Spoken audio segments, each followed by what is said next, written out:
जो पिछले 3-4 दिन में घटनाएं घटी हैं, सिंह साहब का मानना यह है कि ये घटना एक दूसरे से लिंक है। खास तौर से मोदी साहब का ये मूव कि यकायक उन्होंने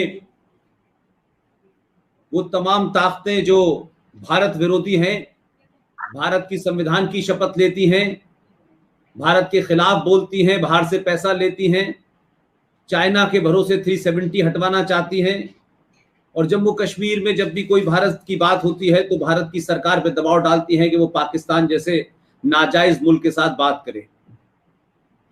ये मूव, इससे तमाम वो ताकतें जो सफेद पोश, मैं कहता हूं व्हाइट कॉलर आतंकवादी हैं, उनको दिल्ली बुलाया और दिल्ली बुला करके उनसे बातचीत की, और जो वो रट लगाए हुए थे कि 370 हटाइए और स्टेटहुड वापस कीजिए, ये तमाम कोई बात पे मोदी साहब ने शायद कोई खास तवज्जो नहीं दी।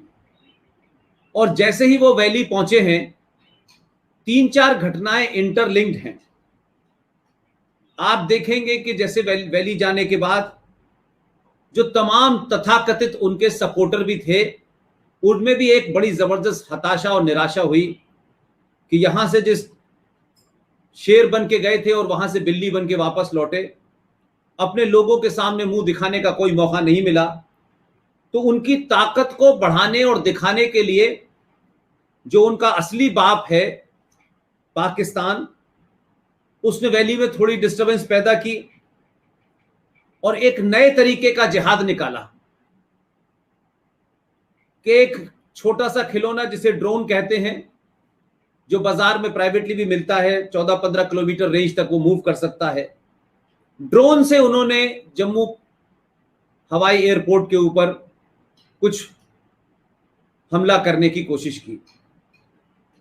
और उसके बाद खुद पाकिस्तान, जो इस वक्त एक आइडेंटिटी क्राइसिस से जूझ रहा है, इस्लामिक वर्ल्ड में अलग थलग हो गया है, और जिन दुनिया की ताकतों को, या ये कहें कि इन तमाम दुनिया की वो शक्तियां, चाहे वो यूनाइटेड किंगडम हो, अमेरिका हो, चाइना हो, इन लोगों को जिस नाजायज पाकिस्तान की जरूरत थी, उस नाजायज पाकिस्तान की जरूरत शायद अब धीरे धीरे इररिलेवेंट होती जा रही है, और इससे पाकिस्तान अलग थलग पड़ गया है, न सिर्फ इस्लामिक वर्ल्ड में बल्कि दुनिया की तमाम शक्तियों के सामने। ऐसे में मोदी साहब का उन्हें बुलाना और इनको आम आदमी के सामने, आम पब्लिक के सामने बेनकाब कर देना, और यकायक एक आतंकवादी हमले में फैयाज अली नाम के एक आदमी का इनकाउंटर करना, और पिछले 48 घंटे से इनकाउंटर जारी था, उसमें कई आतंकवादी मरे हैं। तो ये इतनी तेजी से जो मामला बढ़ा है, इसके पीछे क्या कारण है, किसके तार किससे जुड़े हैं, ये समय क्यों चुना गया है, इस मामले पे मैं चाहता था कि सिंह साहब अपनी प्रतिक्रिया जरूर दें, क्योंकि वो जो बात कहेंगे वो इस देश में कोई रक्षा विशेषज्ञ या सामरिक मामलों का जानकार इतनी आसानी से नहीं कहेगा, और जितनी टेलीविजन पे डिबेट चलती है वो बड़ी सतही चलती हैं, और आप 10 सेकंड और 20 सेकंड के अंदर इतने कॉम्प्लेक्स इशू को एक्सप्लेन नहीं कर पाते। इसलिए मैंने कर्नल आर.एस. सिंह साहब से रिक्वेस्ट की कि वो आए और इस मामले को बताएं, क्योंकि ये सिलसिला अभी जारी है। Colonel RS. सिंह साहब, आप इस पूरी घटनाक्रम को कैसे देखते हैं? अभी तक जो ड्रोन्स का इस्तेमाल हो रहा था वो आर्म सप्लाई और ड्रग सप्लाई के लिए किया जा रहा था। पिछले 2 साल से ड्रोन गतिविधियां कुछ ज्यादा बढ़ गई थी, और इसको अमरिंदर सिंह साहब ने रेड फ्लैग किया था। मोदी साहब को बतौर एक पत्र लिखा था उन्होंने, और इसके तमाम, इसके खतरे के जितनी पहलू हैं उन सब से उन्होंने अवगत कराया था। और मेरी जानकारी ये भी है कि अमित शाह के साथ भी उनकी मीटिंग हुई थी। बहुत सारे मुद्दों के साथ साथ ये भी मुद्दा बहुत गंभीरता से इसका डिस्कशन हुआ था। तो ये एक, देखिए, आप अगर पंजाब में जाएंगे तो पूरी फेंसिंग लगी हुई है। पूरा जो इंटरनेशनल बॉर्डर का हमारा इलाका है वहां पर फेंसिंग लगी हुई। तो ये एक फेंसिंग के को पार करने का एक तरीका था, ये तरीका है ड्रोन्स का। लेकिन पहली बार ये इस तरह से एक हथियार के रूप में इस्तेमाल किया गया। पिछले साल नवंबर के समय एक बहुत बड़ा, मतलब अगर रिलेटिव टर्म्स में कह रहा हूँ, 5 AK-47, कई 1000 राउंड एम्यूनिशन अमृतसर के इलाके में वो ड्रोन के जरिए भेजा गया और उसको रिसीव करने वाला भी कोई था, वो पकड़े गए। लेकिन ऐसे कई नाकामयाबियों के, पाकिस्तान के नाकामयाबियों के पीछे कई कामयाबियां भी जाहिर सी बात है होगी। तो पिछले, अगर आप सरकारी सूत्र, विभिन्न सरकारी सूत्रों को माने, तो ये करीब 60 से 70 इस तरह के गतिविधियां ड्रोन्स की देखी गई। अब ये जो हमला हुआ है, मैंने कहा कि ये पहली बार लेकिन ड्रोन्स को हथियार के रूप में इस्तेमाल किया गया है। चिंता की बात यह है कि या आप इंटरनेशनल बॉर्डर के इस पार अगर आप हथियार और ड्रग्स का सप्लाई करें तो उसको कोई रिसीव करने वाला भी तो होना चाहिए। यूं ही तो कोई इतने पैसे नहीं खर्च करेगा। ऐसे मालूम है कि आर्म्स के बाजार में AK-47 कोई बहुत बड़ी चीज नहीं है, लेकिन इसकी इतनी सस्ती भी चीज नहीं। तो इसको रिसीव करने वाले, हम तो सोचते थे कि पहले रिसीव करने वाले वो कश्मीर में ही है, कश्मीर घाटी में है, लेकिन अब आप देखिए यहाँ भी, ये अमृतसर के पास हुसैनी वाला के पास भी उसको रिसीव करने वाले है। तो उन्हीं को प्रॉक्सी सोल्जर्स कहते हैं। पहले ड्रग्स जो था, आपको मालूम है, एक पंजाब का SP रैंक का भी आदमी उसमें लिप्त था, और ये क्या करते थे कि ये ज्वेलर्स को लेके जाते थे, बिकॉज पूरा जो लेन देन होता था वो गोल्ड और ये प्रेशस स्टोन्स में होता था। तो वो ज्वेलर वो तय करता था कि ये एक्चुअली में ये कितनी प्यूरिटी है इसमें, ये जेन्युइन है कि नहीं है। इसीलिए आपने देखा होगा वो SP जब पकड़ा गया था तो उसके साथ एक ज्वेलर भी था। लेकिन ये सारी एक ये जो ड्रोन्स का जो माध्यम इन्होंने चुना है, एक पूरी नई पैराडाइम। आपको तो मालूम है कि पूरी एक सरकार में कुछ मंत्री लोग भी इस ड्रग माफिया के सदस्य हैं। ये तो जाहिर बात है। तो अब एक नया तरीका निकला है। लेकिन ये जो हमला हुआ है, ये हमला पुष्पेंद्र जी यहीं पे नहीं रुकेगा। आपने 26/11 समुद्री जिहाद देखा,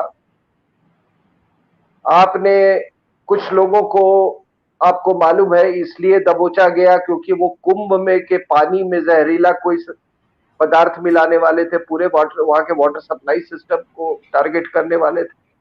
तो जिहाद का आपने रासायनिक वो भी देखा।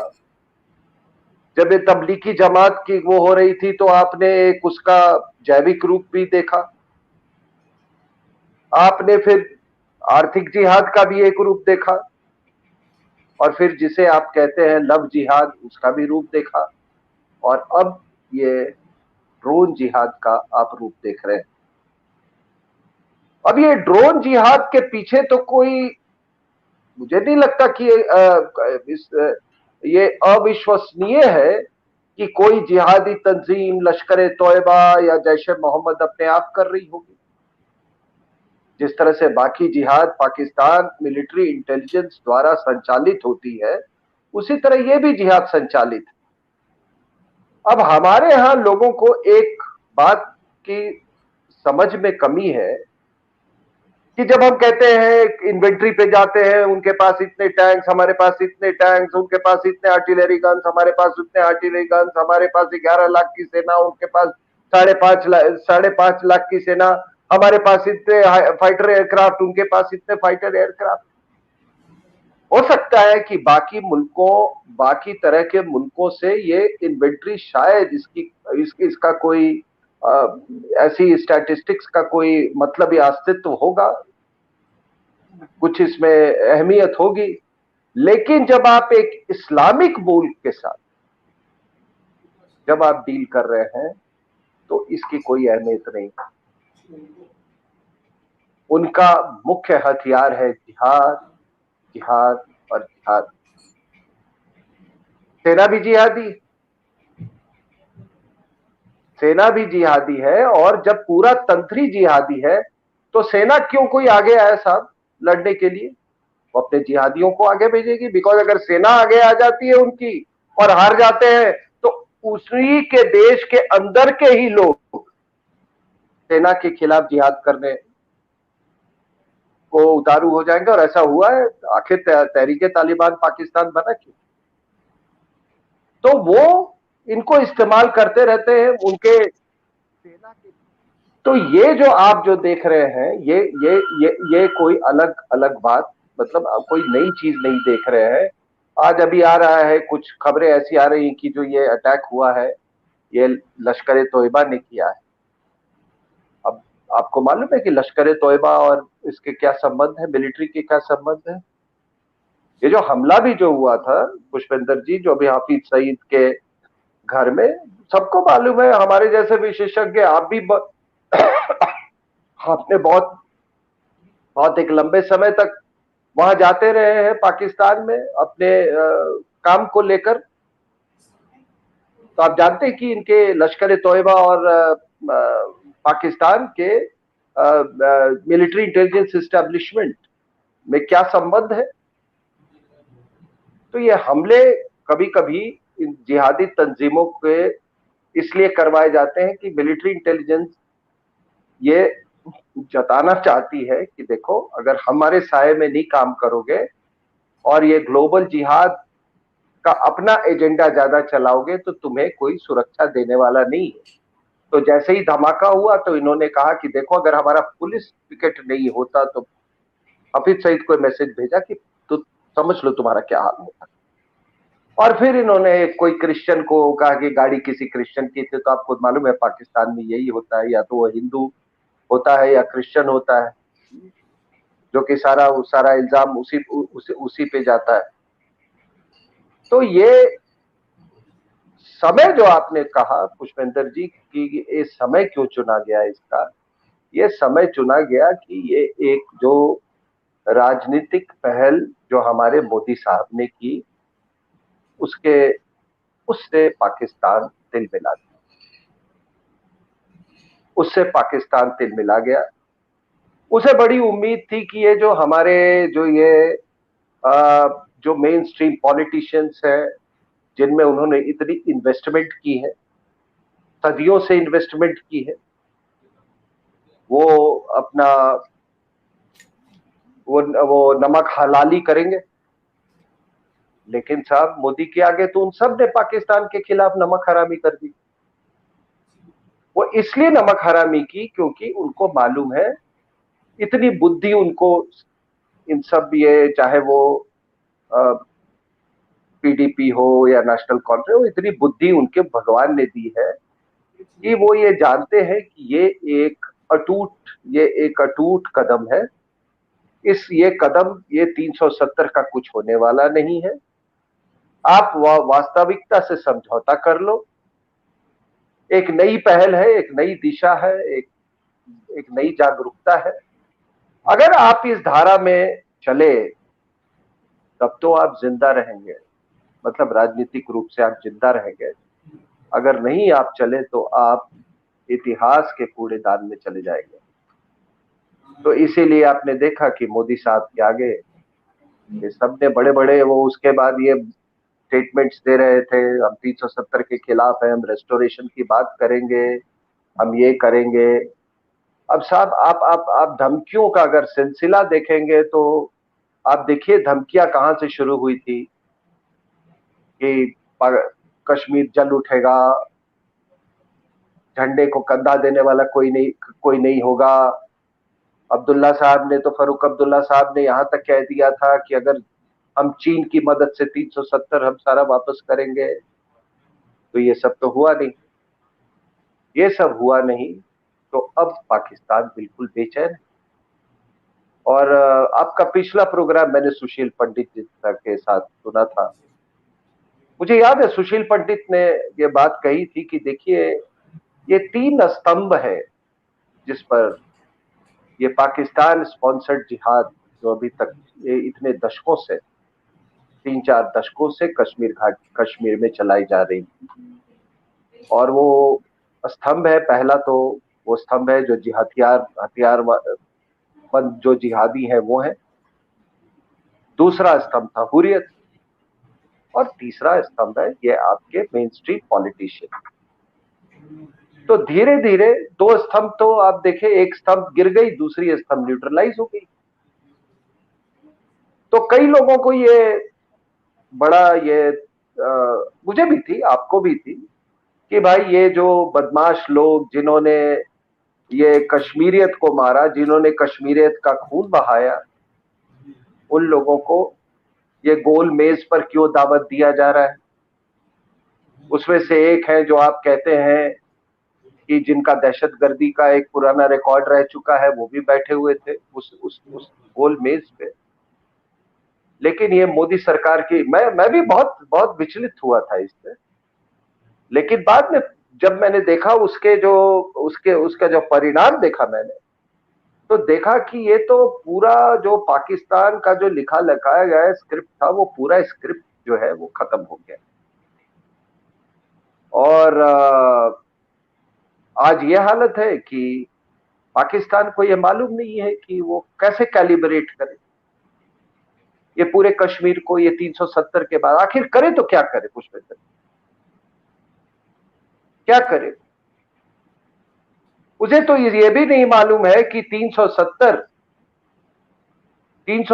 पे वो फोकस करे, तवज्जो दे, या 35A पे तवज्जो दे। आप समझ रहे हैं मेरी बात।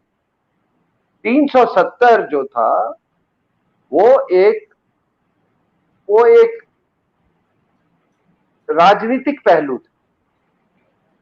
वो केंद्र सरकार और जम्मू और कश्मीर सरकार का एक राजनीतिक लिंक था, वो एक राजनीतिक व्यवस्था थी। लेकिन 35A, और मैं तो ये देश हमेशा आपके लिए आपको आभारी रहेगा कि आपने जिस तरह से 35A के बारे में आपने लोगों को जागरूक किया,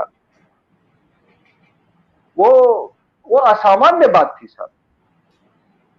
मैंने फौज में इतनी दिन नौकरी की, मैंने नहीं सुना था कभी 35A के बारे में। आप विश्वास नहीं करेंगे कि मैं पटना हाई कोर्ट के बहुत एक वरिष्ठ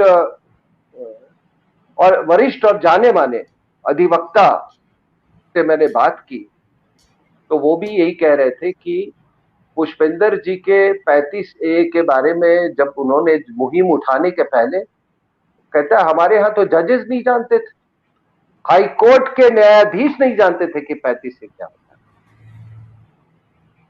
तो मुद्दे की बात पर अगर आए तो मैंने कहा कि 370 जो था वो तो एक पॉलिटिकल इक्वेशन था, एक पॉलिटिकल अरेंजमेंट था, लेकिन 35A डेमोग्राफी से डील करता था, जो कि सबसे अहम है फंडामेंटलिज्म के लिए, रेडिकलाइजेशन के लिए, जिहादाइजेशन के लिए। 370 से रेडिकलाइजेशन नहीं हुआ था साहब, 35A से हुआ था, क्योंकि सरकार तय करती थी कि कौन किसे नागरिकता दी जाएगी, किसे नहीं दी जाएगी। 35A ये तय करता था कि यहाँ का जो सोशियोलॉजिकल कॉम्पोजिशन है उसका स्वरूप क्या होगा, और इसी के तहत 5 लाख हिंदुओं का पलायन करवाया गया। वो 5 लाख हिंदू जो कि वहां के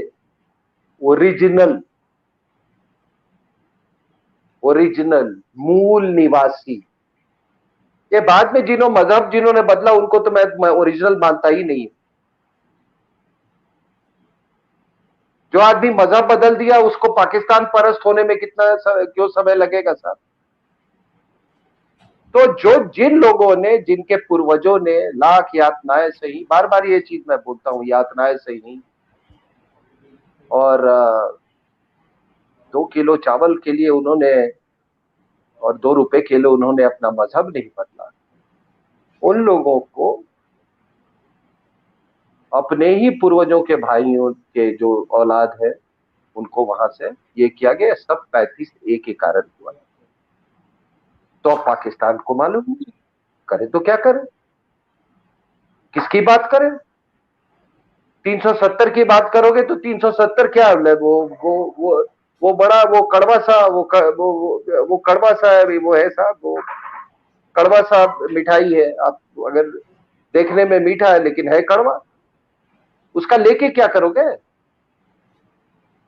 और 35 है, पर आप कर नहीं सकते, क्योंकि वो आपने जैसा बताया है बार बार कि 35 से तो कभी हिंदुस्तान के पार्लियामेंट से वो तो कभी पारित हुआ ही नहीं था, तो उसका तो कोई औचित्य नहीं है, औचित्य नहीं था। तो इसलिए पाकिस्तान, उसे मालूम नहीं है कि संवैधानिक रूप से वो किस तरह से चुनौती दे, और उसे यह भी नहीं मालूम है कि आखिर अब करे तो क्या करे, कैसे कैलिब्रेट करे, कैसे कैलिब्रेट करे। और मैं आपको बता दूं, मेरी बात मानिए आप, कि कश्मीर के बिना वहां की सेना और जिहादी सांस नहीं ले सकते। कश्मीर उनका सांस है। आप 1965 की लड़ाई ले देखो, कश्मीर के कारण वहां के पाकिस्तान के 2 टुकड़े थे। जब 65 की लड़ाई शुरू हुई थी तो मेरे ख्याल से 5 अगस्त 1965 का वो दिन था जब इन्होंने ऑफ जिब्राल्टर शुरू किया, और ये कोई 26,000 से 30,000 जिहादी इन्होंने कश्मीर घाटी के अंदर किए थे उस समय।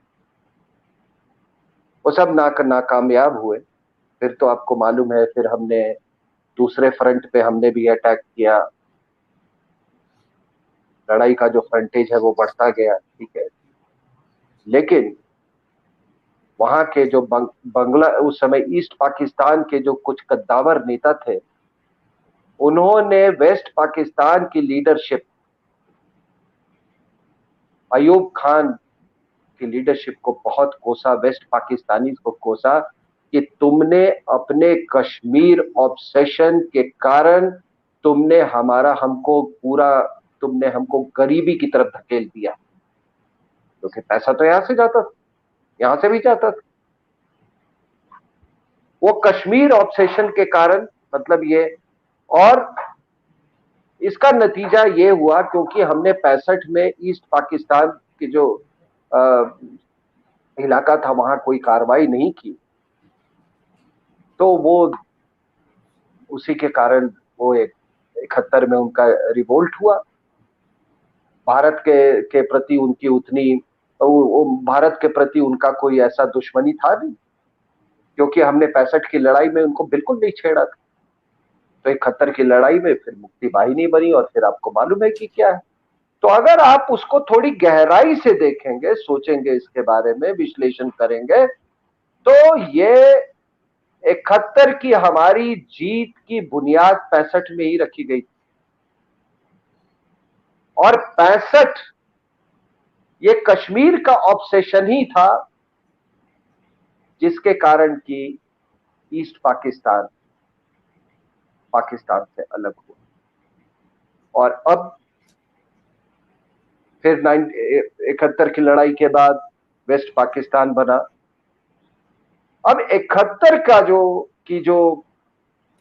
जो सिलसिला अभी तक चल रहा था, उसको मोदी साहब ने एक बार फिर से 370 हटा के उन्होंने सब कुछ बदल डाला है।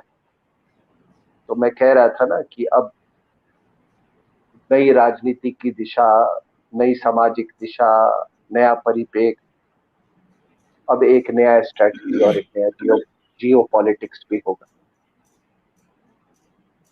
जिस तरह से 65 में की कश्मीर ऑब्सेशन ने ईस्ट पाकिस्तान को 71 में बांग्लादेश बना दिया, उसी तरीके से ये 370 का हटाना पाकिस्तान के डिसोल्यूशन के प्रोसेस को एक आप शुरुआती दौर मान के चले इसको। वो दूसरी बात है कि बाद में ये अपनी जमीन को चाइना को बेच दे और बेच दे।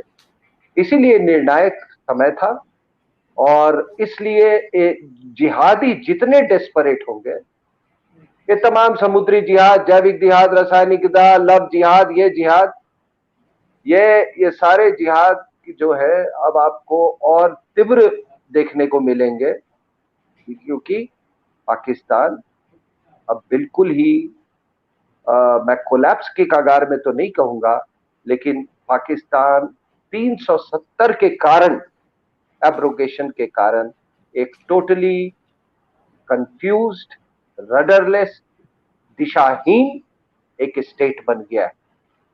और इसीलिए आप ऐसे हमले जो है और आप देखेंगे। और इनको ये ड्रोन वोन सप्लाई का चीन तो करता ही था, वो टर्की भी बड़े वो ड्रोन्स बनाता है। अजरबैजान को उसने कई ड्रोन्स दिए और आपको मालूम है कि बड़ी डेडली इफेक्ट से उन्होंने यूज किया था। वही 200 से ज्यादा टैंक आर्मीनियंस के डिस्ट्रॉय हुए थे, उसमें बड़ा रोल था इसका, क्या ये इन ड्रोन्स का, टीबी ड्रोन्स का। और ये सिलसिला चलता रहेगा। तो इसीलिए जो आपने कहा, मैंने आपको बताया कि किस परिस्थिति में ये हमला किया गया है और आगे का इसका क्या रूप होगा।